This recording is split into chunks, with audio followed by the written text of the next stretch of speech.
पितामह भीष्म केवल इसी इंतजार में अपने प्राणों को रोके हुए हैं कि जब तक ठाकुर जी के दर्शन न हो जाएं तब तक कैसे जाऊं यहां से।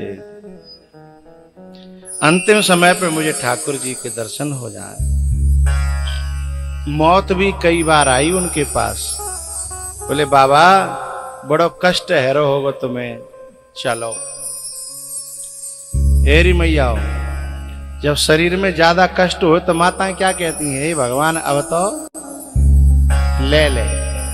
वो खुद भी कहती है और बाकी जो आसपास बैठी होती है वे यूं कहते मट्टी समेट ले, दुख देखो। अच्छा कहू के एक गोली लग गई होए तो वो दुखी है रहो होए, चीख रहो होए, चिल्ला रहो होए तो कहता है ना कि ले ले। और जिनके एक गोली ना लगी, बाण लगे हैं और कितने अनगिनत, हाथन में, छाती में, पावन में, है ना। यदि ने को हलत होंगे तो क्या हालत होती होगी, है ना। थोड़े भी हिलते होंगे तो मौत आई कि बाबा चलो बड़ी परेशानी है रही है आपे। बोले नहीं अभी नहीं जाना। फिर आई, बोली बाबा अब तो तुम्हें देख के तुम्हें तो का कष्ट हो, हमें कष्ट है रो, अब तो चलो। बाबा ने कहा अभी नहीं। और सुनो तुम बार बार मत आओ, तुम्हें कष्ट हो रहा है तो तुम अपने हमसे दूर रहो, हमें देखो ही मत। जब हमें जरूरत होगी तो हम तुम्हें बुला लेंगे। मैं ये बात इसलिए कह रहा हूं, जो लोग ये कहते हैं कि काल के सामने किसी की नहीं चलती, ऐसी बात नहीं है भैया। कुछ ऐसे महापुरुष भी इस धरती पे हुए हैं कि जिनके सामने काल की नहीं चलती। बात समझ में आ रही है ना। पितामह भीष्म के सामने तो काल की भी नहीं चल रही है। हाथ जोड़ के आती है मौत, काल हाथ जोड़ के आता है, बाबा चलो। बोले नहीं नहीं हम बुला लेंगे, अभी एक काम जरूरी रह गया है, मुझे वो करना है। अच्छा ये सामर्थ्य कहां से आई? ए भैया भरतपुर वाले हो, ये सामर्थ्य पितामह भीष्म में कहां से आई वो मैं बताना चाहता हूं। पितामह भीष्म ने अपने बाप की सेवा के लिए अपने जीवन के सुखों को बलिदान कर दिया था। सबके कथा याद न हो तो मैं दोहरा दूं। जब पिताजी का दूसरा विवाह सत्यवती के साथ में होना था तो उसमें उसने शर्त रखी थी, शांतनु का जो विवाह होना था उस सत्यवती के पिताजी ने ये शर्त रखी थी, क्या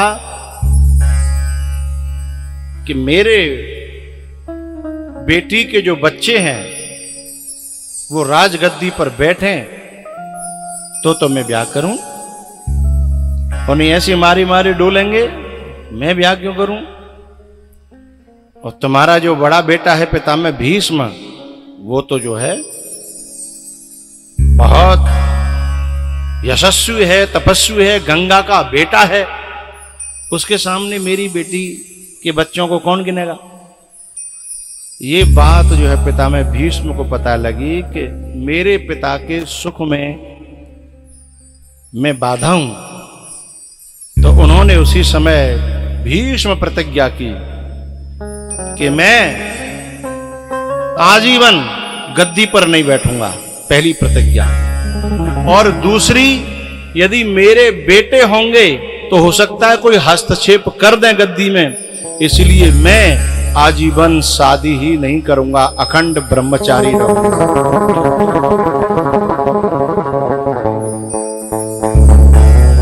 इस प्रतिज्ञा से उनके पिताजी इतने प्रसन्न हुए और उन्होंने वरदान दिया कि बेटा तूने मेरे ऊपर इतना बड़ा ऋण कर दिया है कि मैं चुका नहीं सकता, और शायद ऐसा बेटा न भूतो न भविष्य।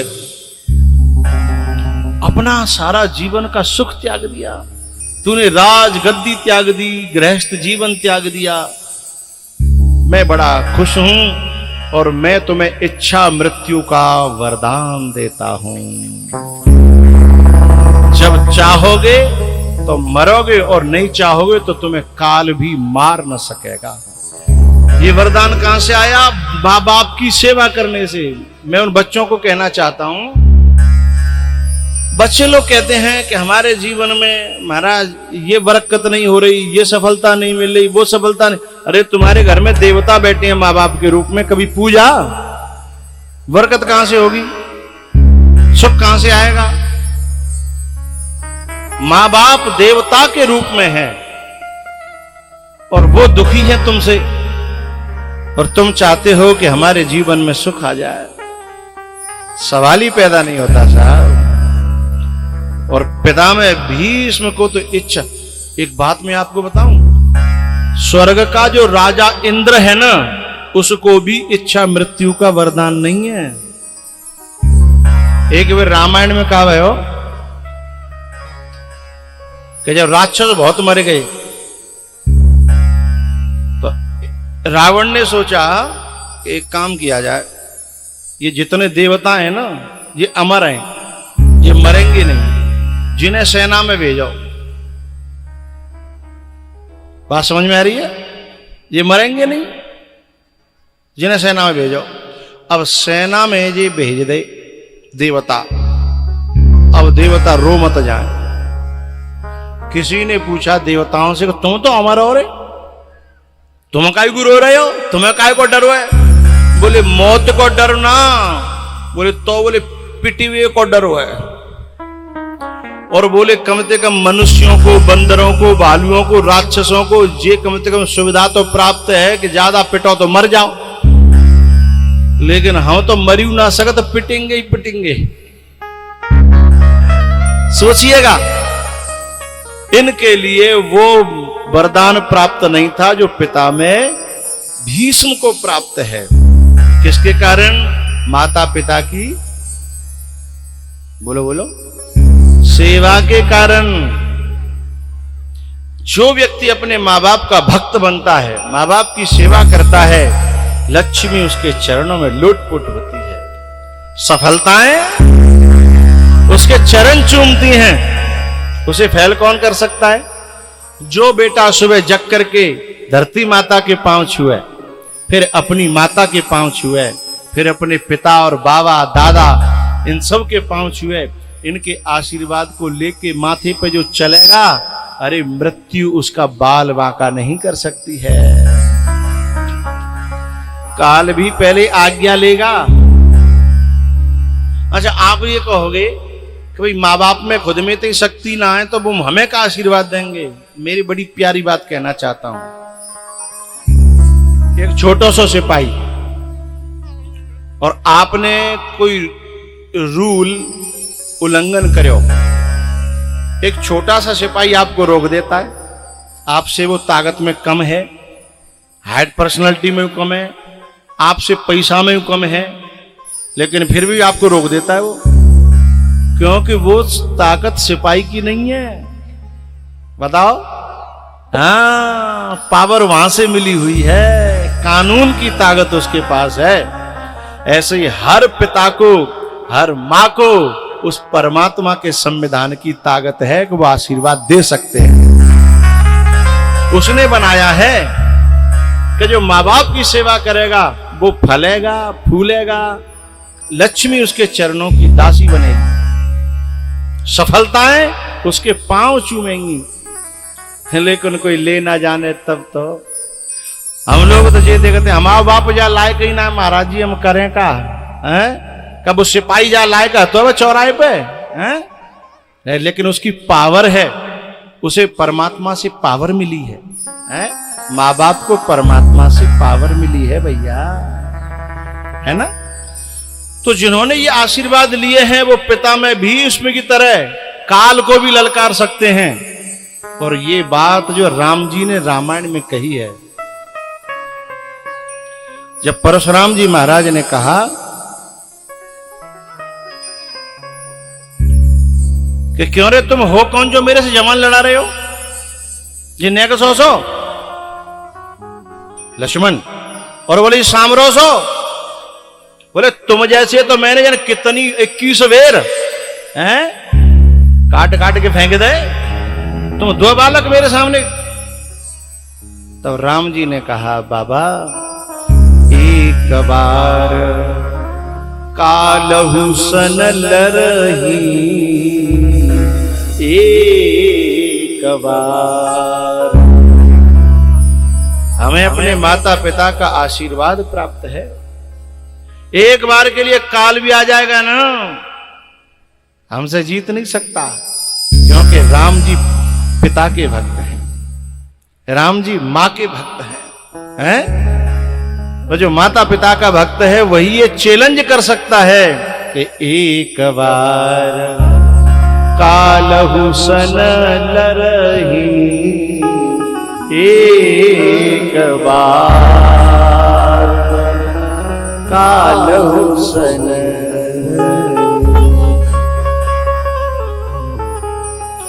पितामह भीष्म ने कहा कि ए मौत, मैं तुझे बुला लूंगा जब जरूरत पड़ेगी। ठीक है। अब ये 5 पांडव, द्रौपदी और भगवान श्री कृष्ण पितामह भीष्म से मिलने के लिए रणभूमि में आए। कुरुक्षेत्र में चारों तरफ खबर फैल गई कि कृष्ण भगवान पांडवों के साथ पितामह भीष्म से मिलने आ रहे हैं। भक्त और भगवान मिलेंगे तो देखेंगे कैसे वार्तालाप होती है, हैं? देखेंगे कैसे दोनों का मिलन होता है। ऋषि मुनि भी संत महात्माओं का बड़ा जमघट लगा। उसके बाद 5 पांडवों ने जब प्रणाम किया तो अर्जुन से पितामह भीष्म ने पूछा, क्यों बेटा तेरे रथ को हांकने बारो ना आयो का? बोले आए हैं बाबा, आपके थोड़े पीछे हैं। भीष्म ने कहा सही जगह खड़े हैं, क्योंकि इन आंखों में इतनी पवित्रता नहीं रह गई है कि ये उनका दर्शन कर सकें, क्योंकि इन आंखों ने वो देखा है जो एक अच्छे महापुरुष को नहीं देखना चाहिए। तब तक भगवान सामने आ गए।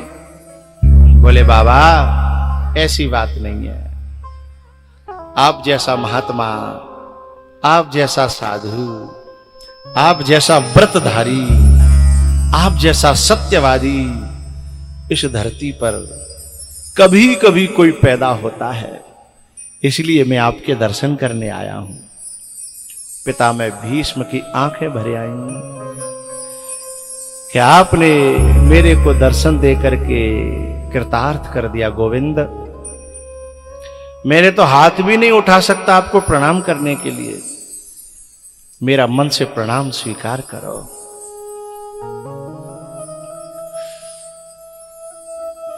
अर्जुन मुझे प्यास लगी है, जरा पानी पिला दो। अर्जुन का नाम नहीं लिया उन्होंने कहा मुझे प्यास लगी है। इतने में बेहू आगे कौरव। सो दुर्योधन कहता है अरे जाओ सोने के कलश में पानी लाओ, पितामह को भीष्म को पितामह को प्यास लगी है। पितामह ने कहा मुझे किसी के हाथ का पानी नहीं पीना, अब तो मुझे मेरी मां का पानी पीना है, गंगा का। अरे जाओ जाओ गंगा जी में से लाओ। बोले नहीं, मैं मेरे अर्जुन के द्वारा लाए हुए गंगा जल का जल पीऊंगा। अर्जुन रो रहा था कि आज मेरे बाणों से मेरे पितामह की यह हालत हुई है। हे विधाता, ऐसे दिन किसी को मत देना। जिन गोदों में एक बालक खेला हो और वही फिर बाण उनके ऊपर चलाए हों, ऐसे दिन कभी किसी को मत देना। बाबा मैं अभी पानी की व्यवस्था करता हूं, जल की व्यवस्था करता हूं। अर्जुन ने वहीं पर मां गंगा का आह्वान करके बाण छोड़ा और वहीं से गंगा मैया प्रकट हुई और सीधे पिता में भीष्म के मुखारविंद में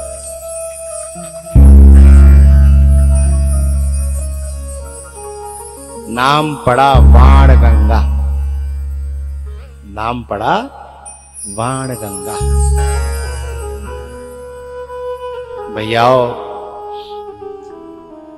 पिता में भीष्म ने भगवान के चरणों में प्रार्थना करी कि हे गोविंद, मेरी एक बेटी है कुंवारी, मेरी प्रार्थना है उसका हाथ आपके हाथों में देना चाहता हूं। भीम ने कहा मोटी बुद्धि को तो वो आंख तरेरन लगे जिनकी बेटी कहां से आ गई। अर्जुन ने थोड़ी सी आंख निकाल के कहा कि तुम्हें समझ में नहीं आता तो थोड़ा इंतजार तो किया करो, बड़ों की बातें बड़ी हेर फेर की होती हैं, उन्हें समझना हर एक के बस की बात नहीं है, हैं? तब भगवान ने कहा ये बुद्धि, पिता मैंने कहा ये मेरी बुद्धि है ना, यही मेरी बेटी है। और ये बुद्धि जो मेरी बिल्कुल पवित्र है। बुद्धि को दूषित करती हैं तीन ऐषणा है, सुत वित्त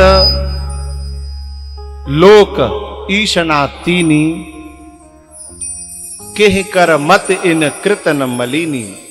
उपनिषदों में कहा है पुत्रैषणायाश्च वित्तैषणायाश्च लोकैषणायाश्च व्युत्थाय, इनसे ऊपर उठ करके अथ भिक्षाचर्यम चरंती ते ब्राह्मणा वेदानुवचनेन विविदशन्ति। इन तीनों ऐषणाओं से बुद्धि अपवित्र हो जाती है, लोकैषणा, पुत्रैषणा और वित्तैषणा। इनसे जो है पिता में भीष्म कहते हैं कि मेरी बुद्धि में कोई दाग नहीं लगा है। इति मतिरूप कल्पिता वितृष्णा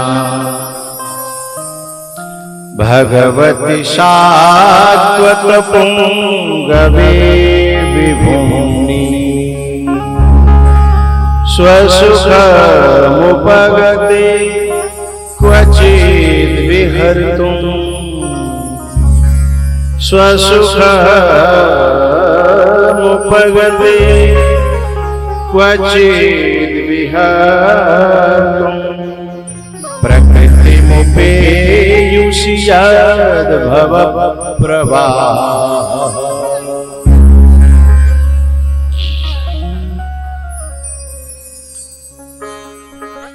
पितामह भीष्म कहते हैं कि आप मेरी इस बुद्धि को अपना लोगे तो बड़ी कृपा होगी।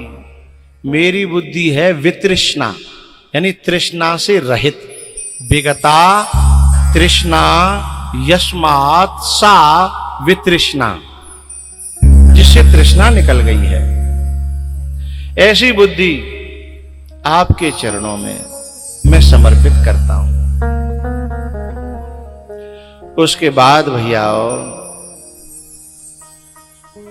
कन्हैया ने कहा कि मैं आपकी बुद्धि को स्वीकार करता हूं, और क्योंकि वे बुद्धि मुझे अपने आप प्राप्त कर लेती हैं जो निर्मल हैं, निर्मल मन जन सो मोहे भावा, मोह कपट छल छिद्र न भावा।